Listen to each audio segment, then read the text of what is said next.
વડોદરામાં ફરી અસામાજિક તત્વોનો આતંક સામે આવ્યો છે। યુવતીના મામલે થયેલી બબાલમાં ભાઈની ગાડી સળગાવી દેતા વિવાદ થયો હતો।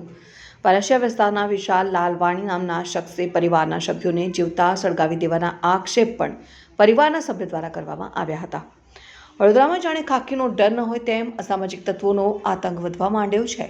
તેવામાં એક ગાડી સળગાવી દેવાની ઘટના પાણીગેટ પોલીસ મથક હદ વિસ્તારમાં બની હતી। ગાડીને આગ લગાવી ઈસમ ફરાર થઈ ગયો હતો। બનાવની જાણ કરવામાં આવતા ફાયર બ્રિગેડના જવાનો સ્થળ પર દોડી આવ્યા હતા અને આગ બુઝાવી હતી।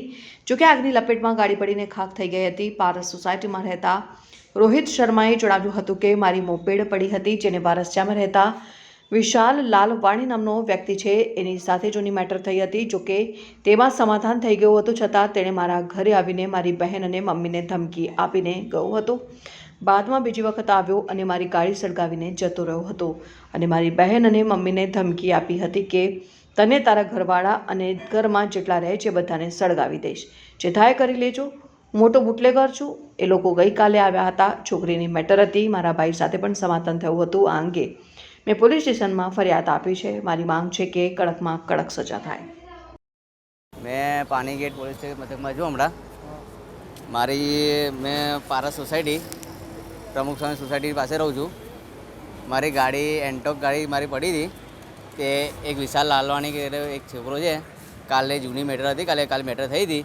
એ મેટર આખી કોમ્પ્રો થઈ ગયેલી તો બી એ માણસ આવીને મારા ઘરે આવીને મારી બેનને ધમકી આપી, મમ્મીને ધમકી આપી ગયો। પછી બીજી વાર આવ્યો મારી ગાડી હરગાઈને જતો રહ્યો અને મમ્મીને ને મારી બેનને એવું કહે છે કે તને તારા ઘરવાળાને બધાને જેટલા ઘરમાં રહે છે બધાને હરગાઈ જતો રહીશ, જે થાય એ કરી લેજો, મેં બહુ મોટો બુટલેગર છું એવું કહી ગયો છે મને। એ વાસવાણીમાં નોકરી કરે, એ વાસવાણીમાં એ છે એનો ધંધો ચાલે છે, પ્રેમના તરીકે નોકરી કરે છે।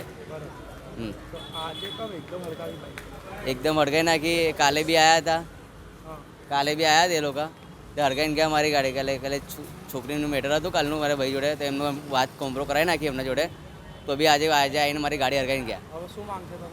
મારી માંગ એવી છે કે એમને કડકથી કડક સજા મળે, બીજું કશું મારી માંગ છે। મારું નામ રોહિત રામોદર શર્મા।